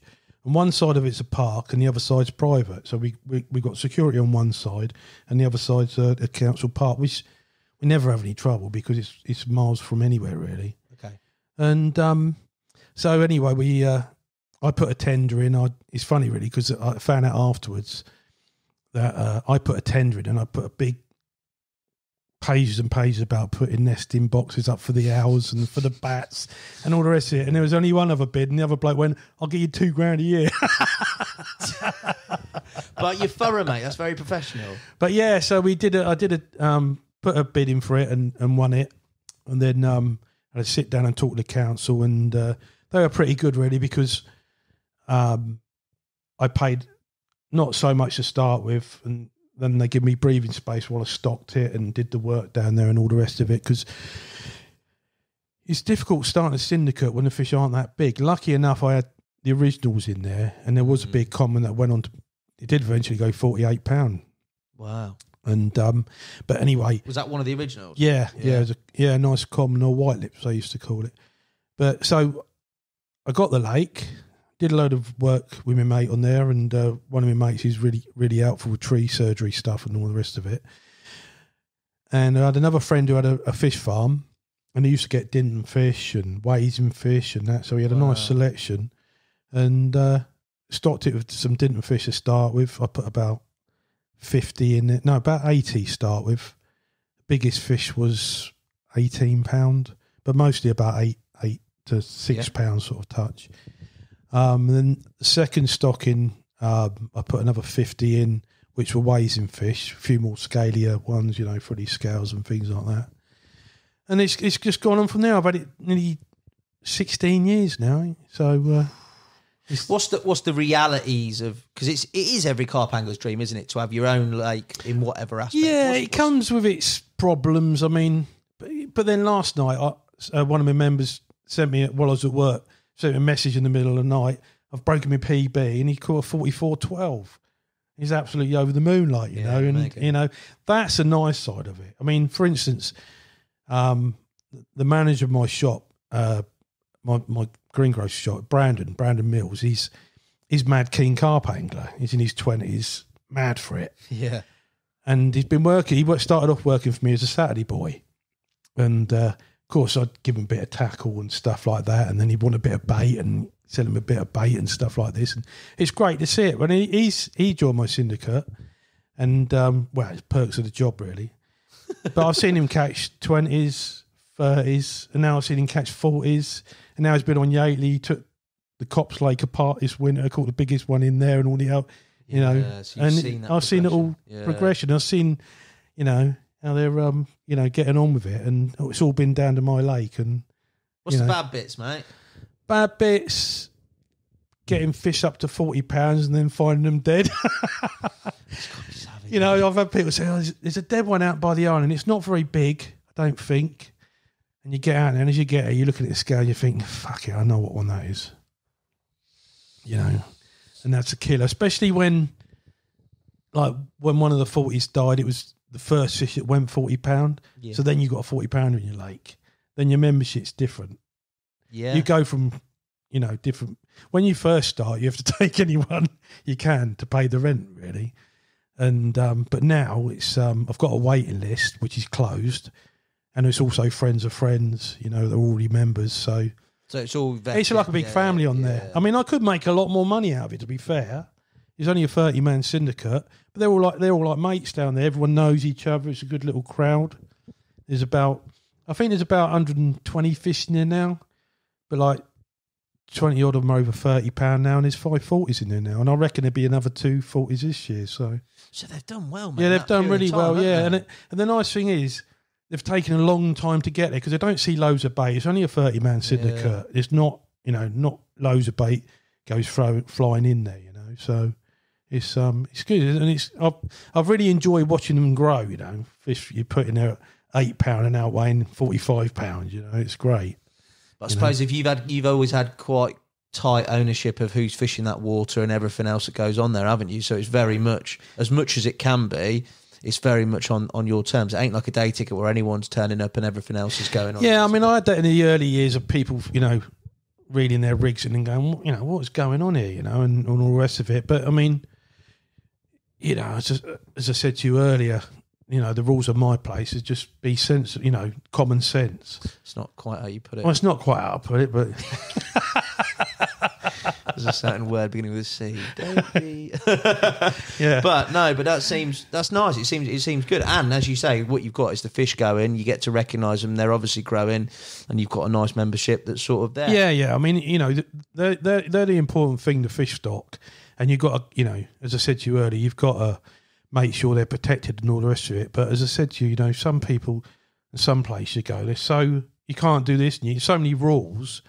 At the end of the day, we are sticking hooks in them and pulling them out of their own. So, Yeah. I get that. For you, obviously, you said that they're very limited rules. Your experience with regards to things that are normally rule-bound, leaders, barbed and barbless, where do you stand on all that in your own angling, mate? I must admit, I've been with the barbless thing, I've been up and down with it myself because you catch a fish that's trailing, and you think, But what I have noticed over the years is those fish get rid of it so quickly. Yeah? So quickly. You can be playing a fish and it can brush a branch and suddenly you're attached to the branch and not the fish anymore, Yeah. I mean, when we fish Wasing, there's a place called Bog Bay, which was where the bogs were, funny enough, was a big reedy bay, and the fish used to get in the reeds quite a bit, and you used to fish across to the reeds, and then one year the fish just didn't get in there much, and the reeds started dying, which was a bit weird, and then the following year they got in there, and I fished in there, and I had a fish take me out, and I picked the rod up like that. There's about 80 lines going over my line. Jeez. And we're like, what the hell's going on here? No one's even been fishing in this bay for ages. And we got in the reeds, and there was a log about 6 foot long, yeah, and it had about 100 rigs on it. Those fish were going in the reeds, and that's where they got rid of the rigs. Yeah, just on that log. Yeah, because a lot of people got cut off on Wasing. Did that? Really? What, on the bars? And yeah, stuff? On the bars and the weed and stuff. There used to be a bit of mussels in there and stuff like that. They used to get cut off, and pike were a nightmare because it's shallow in the edge. Oh. You know what I mean? This time of the year, they're a nightmare, aren't they? Go on, then. I had one the other night. What, straight through your line? Lucky enough, I was fishing with the tapered leaders, so it's like £40 line by the, and it was all. I had to refed it all through and stuff. So yeah, pain in the arse. But and also I think if I remember, well, it could just be my memory though. But I mean, when I started fishing, there was certainly a lot more. You heard a lot more about tethered fish. Do you know what I mean? Yeah, I can remember. Yeah, you don't know. I just think they know how to get rid of it. Yeah, I mean, or obviously better at getting off. Yeah, maybe. Yeah, exactly. Yeah, I think that's probably a big part of it as well. If they're set up correctly. Nobody fishes with massive barbs now, do they? They're all micro barbed. Yeah, normally. And I just, they just seem to get rid of it really easy. Fair dues. I'm going to take you back because we're going to talk. We haven't talked about some proper old school chapters. I did a recent podcast with Nigel Botherway, mate, and he was talking about Shantyco early days and that sort of pioneering angling. A lot of it's with him. That's not a plug to go and listen to, but you need to listen to it if you haven't. And he was talking in reference to trips that you'd been on in those early days at Shanghai. Yeah. What was the abroad sort of fascination? Was it the fact that it's new and uncharted and you were keen? All it was I was fishing club water in the middle of winter, blanking, sitting there, bored, and one of the anglers come round and said to me, "We got a trip booked to Shantycock and someone's dropped out. You'd be interested in going?" And these are all old committee members. Right. And I was like, "What do you mean a trip?" And they said, "Well, Dave Plummer does a trip over there. Would you be interested in going?" So I said, "Yeah, too right, you know." And so I went straight from the club water. We went that summer. We went to Shantycock, and it was like nothing I'd ever seen before. I never forget pulling up at the church point and looking out and thinking, "How the fuck are we going to catch any carp in here?" You couldn't see the far bank, and then you could see fish jumping. And I don't know how far they were out, but they were like little dots on the horizon. What's the biggest lake you fished before this, mate? Probably Sonny Eye. And that's big enough. Which is big, yeah. Well, I mean, is it 12,000 acres? It's massive. Shantycock, and it's 55 miles drive round it. It's massive. Yeah. So, and I caught my first 40-pounder from Shantycock. No. Yeah. On that first trip. What was it? But from that starting point of thinking, "Oh my God," to actually fishing it, what was it like? Because obviously, gear-wise, no one had the right gear. No one had anything. No, like what it is to properly fish it now, sort of thing. How did you go about that? How did you find all that? Well, it was we used to use those rosette boilies, the Parbury's rock hard things. They're like stones because of the crayfish and all the rest of it. I'm trying to think. We used to tie the leads on because there's no clips on that then with light line, so they'd snap and break off. Sometimes we put bricks and stuff on instead of leads. And we used to row the baits out and just go out to areas and drop. We had no echo sounders or anything like that. You used to drop the baits on them, throw a load of maize and boilies over the top, and then row back. I mean, we got caught out in some horrendous weather. And no engines on the boats, just rowing. But one of the nice things that we used to do, we used to go in June before the carp spawned, and in summer, the water levels would be really high. Right. So you'd go into where our camp used to be in the autumn and stuff, and there'd be like clearings in the woods, and the carp would come in those areas. Wow. And we used to fish with maize. We'd bait some areas up, and then we'd go in it was a blow up boat with a hard bottom, row into tied to a tree, and I'd fish with a cut down uptide rod, quicksilver straight through onto the reel. Jeez. One of those gorilla hooks, the Berkeley ones that they use for massive fishing or whatever, with a bit of foam on the back to balance in it and some maize, and we'd stalk them and hook and hold them. And I tell you, mate, we used to see these dolphins coming in because Shantycock, and really found out what the biggest fish was in there, No. And then you'd hook and hold them, and you'd sit there. An uptide rod. You'd sit there in the little dinghy, and the line would go boop. And there'd be a few bubbles coming and you see another one come under the boat. You sit there, and all of a sudden the line would pick up like that. Bop. We had 40-pounders doing that. Jeez, that is mega. Yeah. It was wicked fights. I mean, I lost a massive common that jumped out of the water like a salmon and went between a bough of a tree and cut the 45-pound quicksilver. That is We're both sat in the boat looking at each other. But we've been sat there and looked across the lake, and because it's so massive, you look across and I say, "Dave, what's going on over there?" And it was the whitecaps. There's a storm coming, and you could see. And he said, "I think we better get going." And then we got halfway back, and then he caught up with us, and we just blew us down the lake. You're joking, it's mate. Those big waters are dangerous, mate. We had to tie the boat up and walk back. We were fucking miles away. Just getting absolutely smashed with rain and wind. It's like 1 minute it's calm, and the next minute, and then it come round again. When those storms would come back round.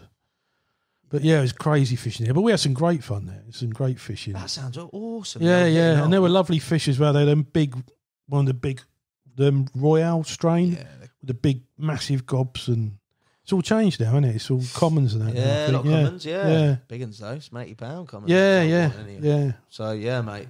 Did you go back? You been much abroad subsequently, apart from those days? I've seen some videos of a trip with Roy Allen where he went to France.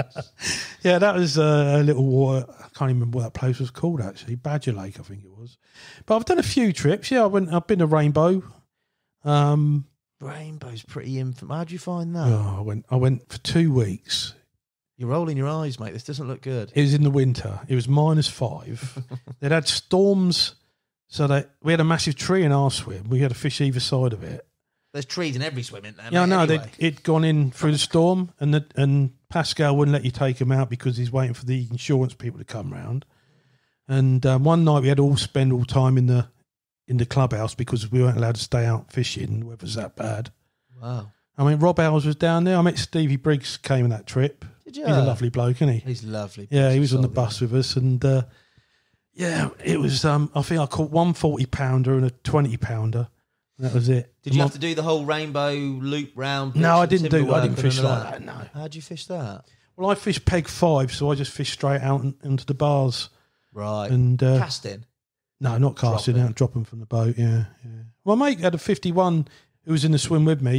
He had a 51 cast into a bubbler in February. Jeez, you done it. I can't remember who was it. I think I was talking to Frank Warwick about zig fishing on there and catching them on zigs. And you just think like everybody does the rainbow way. Yeah. Somebody comes in and does things non the rainbow way. What would the difference be? Yeah. It's a big shout. But Pete always says to me, they're not hard fish to catch. You just got to be in the right swim. It's a very swimmy lake, isn't it? It's a tackle like you had to use though. It's all like animal crazy stuff. In them days, I was, I think you went with 40-pound braid, but I wasn't. You weren't. I wasn't toyed up like they are these days and all the rest of it. Lead core for hook lengths and stuff. Yeah. I wasn't none of that. I'd like to go back, but it's just time, innit? It's all. Suppose that's it. And getting a trip as well is not easy, is it? So. No. Anywhere else take your fancy? I've been to the Iden Lake a couple of times. Yeah. Enjoyed that. Yeah. That was good fun. Caught some nice fish there. I've been to Cassine. Went there once. Have you? Yeah. How'd you find that? Because that's another like historical sort of place. I loved it. We went in November and I didn't catch anything massive. I think, what was the biggest one I caught? 27, I think. If I'd lost that, I'd have said I'd lost an absolute lump. I went out in the boat to play it. And I had an old Nash of Morphosis at the time, 2 3/4, and it was bent double. And I was convinced I was hooked into a monster. 70 pound. Yeah. We fished by the bridge, just a bit and that was when you could do nights, and we did 2 weeks there in November and loved it. I'd like to go back there one day. Everyone says, like, everyone who's been there, regardless of, like, the fishing constraints, days only and all that hard crap, everybody says it's like they love the atmosphere. Yeah, it's just a lovely place. It's, there's a stray dogs coming down I was feeding in the day, and it was just lovely. Yeah, I really enjoyed it. Interesting. What about for you when we look at sort of the future with regards to the European stuff? Is it somewhere where hopefully when you free up a bit more time and take a backward step from the old grocery game, which I don't think you would, but if you did, would it be somewhere where you'd spend more time in comparison to your English fishing or not? Not really. I enjoy my English fishing. What do you think generally out there? Do you think they're easier to catch generally? Abroad? Not really. I think a lot of them are under more pressure than they are in this country. When especially these venues where people there 24/7 and they're week in, week out. Yeah, they don't really get a rest, do they?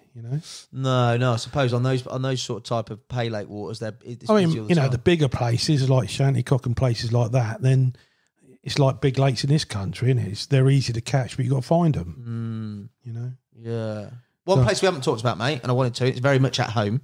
And you said at the very start, the sort of target fishing. You talked about the turtle, you talked about the parrot ultimately, but then you also talked about a big common in Farriers, mate. And lots of people have come on and talked about Farriers and the fishing on there, it being shallow, the number of big commons and the type of fishing. When you were on there, in terms of the stock, was it as it is now? There's quite a lot of big commons in there now. There were 30-pounders, a lot of 30-pounders. Right, a lot of 30s. Yeah. Funny enough, it was Roy again. It was when the recession hit. Right. And I had to let quite a few staff go. Well, I let all my staff go. It was just me and my brother in the end. We didn't have a shop then. We just had the wholesale. But yeah, that wouldn't have been easy, mate, would it? So it wasn't. So the only time I had to go fishing was a Saturday night. I would just not long been divorced. So I did have... God, there's a lot going on in your life there. Yeah. So I had a Saturday night because I didn't... if I did ever have Saturday nights before when I was married or, with someone, I wouldn't time go with them. fishing. Yeah. Spend time with them. And I said to Roy, I'm looking for someone to go. He said, mate, get on Farriers. He said, you can get in any swim. He said, honestly, mate, you can catch them. He said, there's loads of commons everywhere. He said, 30-pound commons. And I had a really lovely time there. We caught loads of fish. I think the big one I caught was 38-pound or something. I think it was 40-pound at the right time, at the time. And funny enough, I had two 38-pounders the same night. And Roy came and did the photograph of one. It got about 5 miles down the road, and I phoned him up. I said, "I've got another 38. Come back here, boy. Come back." But I really enjoyed it. It's the strictest lake I've ever fished. Yeah, I was going to say there's a lot more rules and connotations and stuff in there. Yeah, I was quite surprised with all that. But for you, the way you caught them on there, because it's notorious as being quite spotty in terms of the fishing, isn't it? There's little holes in the weed. There's that's why. Yeah, it was holes in the weed, but then again, it was the same thing with the boilies. Yeah, straight in. It's pretty. Yeah. It is you, isn't it? Out and out. Yeah. Out and out. Don't mess about. Yeah, it's easy fishing, isn't it? What about bird life? I always think bird life on there must be because it's quite shallow, isn't it? Yeah, it was shallow. Yeah, it was shallow. How do you deal with all that? Anything in particular to sort of stave them bobbing down and smashing your spots? Or no, not really. Just put up with them, didn't you? Tufty torch, nothing like that? No, weren't about in them days. They not? No. God, that's hard work, isn't it? No, the only thing you used to do was if you put a spom out, well, it was a spom then, it was a spod, and leave the braid, or they used to do well the what's it called, the rig with the floaters when they're up. What's that? A beach caster? Beach caster. Yeah. And leave the line out so the birds wouldn't go down then. But yeah. What about you and your angling? Surface fishing, zig fishing, where does that come into it? No, not really. You just smiled at me. I did a bit of floater fishing in my early years, but as I say, seagulls were a fucking nightmare now, aren't they? And I just can't be doing with it. I haven't really got the patience because, to be honest with you, most of my fishing now is straight from work. Yeah, I'm knackered, I want to set the traps and have a couple of hours kip and then, Imagine if you float a fish through the night, mate, how many you catch. Stay awake. Get me another coffee. I know people who've done that, and done really well, I mean, it does, mate. Sometimes it's so, you see people just clock off, don't you? I mean, it's like the zig fishing, as you said, it's an effective method and people catch, but the other thing is I'm fishing venues where, like the latest venue, there's a 65-pound mirror in there at Wingham. I ain't zig fishing that lake. I'm not playing a 65-pound mirror on a size 10 hook and a bit of £10 mono. And a bit of 10. No. No charge. What's wrong with you, man? And that's right. I mean, I never tried it on Wasing. On Wasing because. No, I think. Well, you have to make a call, don't you? I think obviously a lot of lakes I fish are weedy as well, and I know Simon lets them on Dinton, doesn't he, to a certain time. Seem to do well on Dinton at a certain time. I think they've wised up to it though quickly because they foul hook a lot of them now, don't they? So it's another thing they're not great about. Horses for courses, I suppose. Yeah. Don't get me wrong. I know it's a trick and should be probably used at times when I'm sat and catching nothing. But I quite like it in a way. Like generally, from talking through all these chaps, there's some incredible fish caught, and this is only scratching the surface of the stuff that you're doing and continue to do. And you talked about Wingham and sort of where your angling is going forward, but it's quite unwavering. I love the fact that it's quite like, all right, there's been a change in rigs and you've adopted that, but in terms of the sort of big boily spread approach, that's been consistent from the get-go. And it doesn't really seem that you're bothered or think about it. You go on and you do the Dino way and it works, no? Yeah, it does, yeah. And it works everywhere, doesn't it? I don't know, mate, because I don't do it. I mean, to be fair, I haven't fished, well, I have fished Lynch Hill, but years ago, I did a couple of days in the winter, but I've never fished really. I suppose Farriers was a lot of spomming and stuff and that. Yeah. But, we just caught on boilies. Roy was the same. Roy caught 30-30s one winter. I think he told me about a time where he had a bite and one of them kited to another angler's swim and another angler like pike striked his lines or something and managed to keep it on or something, he said. Roy used to oh my God, do the winter and he'd found these fish in a wee bed and he'd do one night after work, and then the next day he'd have off. So then the next night he'd go to work. He was a postman at the time. And so he'd pack up, he'd start reading about 4 o'clock in the morning and get changed at the lake because he was where he found the fish was in the car park swim. Right. And he said the amount of fish that I landed dressed as a postman and got wet feet in his shoes. Incredible. Just as he was about to leave. And I think he had one winter, he had 30/30s out there. Jeez. Yeah. He's some boy, isn't he? Mm. Well, as you both are, mate. There's some incredible fish here, man. I look back at it. I still, to this very single day, as etched in my mind is that photo of you with the parrot. And I know we've talked about it, and I know you've probably sick to death about talking about it. But no, you can keep talking about it if you want. No, it is though, isn't it? I think in my time that was really significant. I think it was not necessarily the fact that it was just a record, but the fact that it was at that time in where everything really had sort of escalated in the industry, and there was a lot more sort of I don't know, mainstream coverage of everything. Yeah, as I say, my phone went mental. It was like crazy. I was on Talk Sport. Talk Sport? Yeah, and Nigel interviewed me. Yeah. I went there, put some boilies out, caught Megan. He's a lovely bloke, actually, isn't he? Legend, man. Yeah, absolute legend. But like the fact that you were on the trip back there was just like, I was like, no way. It's funny how like there's a circle of like-minded people. You've referenced really good people throughout the course of this whole podcast and really good anglers that you sort of mixed with. And I think there's a lot of truth in the fact that like good people, but also really good ability people sort of graduate towards each other. Well, I mean, that's what I really like about, especially fishing new waters. Whenever you go to a new venue, if you do a bit of time there, you normally come away with, you get on with everybody there, but I normally come away with 2 or 3 really good mates that are mates the rest of your life. I've made so many friends through carp fishing that, from different lakes in the country and that still text you and send you dirty jokes and all the rest of it. You know what I mean? Yeah. That are, that's, I'll be forever grateful for carp fishing because it's my switch off. Yeah. I've hectic time at work and it's a bit stressful. I made a few cock-ups this morning rushing to get here. Oh, sorry, mate. This is stuff of orders and that. It's all your fault. I had to go there twice. I expected, if I'm honest, mate, a big sort of fruit and veg platter. Yeah. There's nothing here, so times are hard.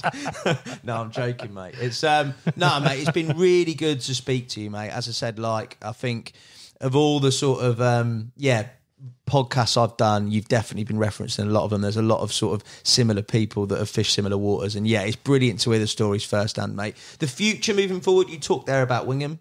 Yeah, I've got a spring ticket for Wingham, so I'm looking forward to doing that. And I'll probably be back on Sonning. I fished Sonning last year for a bit. I could tell you what I caught, but I'd have to kill you. Well, no, that's a no-go area, mate. Yeah, it's a no-go area. We're escorted out of the property. And I haven't even done a lot of my lake, It's funny when I go and fish my lake. I've done a little bit in the past and that, but you always looking around thinking, I could do that tree coming out, or I could do this, do it. That's how you look at it. Yeah, so, but now they're up to big mid-40s now, maybe it's time. I think the big one go 50 this year, so... I'll get out of bed if it's 50. You know what I mean? That's where you're up to now, aren't you? 60s and 50s only, mate. No, but Dean, thank you very much for your time, mate. Before I let you go about your day and the vegetable crisis of 2023, I've got some quick fire questions for you, mate. You ain't seen these, so I might need to edit them depending on the answer. One angler to catch carp to save your life, who would it be? Tricky one. I'm going to offend someone, isn't I? Exactly. Pete Regan. Pete Regan. Yeah. He supplies your bait. Well done. You got a 10p discount on your next kilo. Favourite carp, favourite era, and favourite venue. They don't all have to correspond. Probably the Black Mirror. And the favourite era probably been early 90s, I think. Same venue? Would it be on the Mere? Your favourite venue? Or is there a different venue? Favourite venue would probably be... I really enjoyed my time on the Match Lake at Yateley, actually. That's a beautiful venue. You haven't talked about that. I know I haven't. No, sorry. Kept them quiet the 80 years. Well, there's not loads of it, I'll just come back for part 2. Just a Yateley chapter. I'll get Roy in as well. He might do it with you. Yeah. There you go. 3 celebrities you'd take fishing. Mickey Flanagan. Ricky Gervais. Of course, he's comedian heavy. Oh, I love both those blokes. They're hilarious, aren't they? And who else would I take? Don't know. My old man, I think. Oh, lovely. I like that. Drum and bass or country and western? Don't like either of them. You got to pick one. That's the whole point, mate. Yeah. Probably country and western then, I suppose. Yeah, nice. Bit of Dolly. Yeah. I could see you listening to a bit of Dolly Parton. Here we go. Would you rather have somebody put your rigs out for you or bait up for you? Oh, I'd rather them bait up for me, I think. Would you? Yeah, but you're baiting. It's all right, isn't it? Yeah. It's easy, isn't it? Close your eyes. Smash them out there, boy. Put your rigs out, don't count, do they? Basically fishing singles, mate. Yeah. I like that. What's your idea of carp fishing hell? Busy waters, really. And litter. I hate litter. Oh, yeah. That's my bugbear. Fair dues. Only fish for wrong-uns for the rest of your life or never fish again? What, for carp or anything? No, anything. It's just, you can only fish for wrong-un carp or you never fish I'm not going to be so pretentious to say I'm not going to fish for wrong-uns if I can't go fishing again. So I'd find the right wrong-uns. Interesting. Let's not go down the debate of when a right is wrong and right. Final question, mate. Night out on the bank or a night in with the missus? Well, depends, doesn't it, really? She's not in. So. She's not in, so it's night down the lake. And Good angler. Dean, thank you so much for your time. Thank you guys for watching and listening. I'll be back soon with another podcast. Until then, Dino, you're a star, mate. Thank you. No problem. Thank you very much.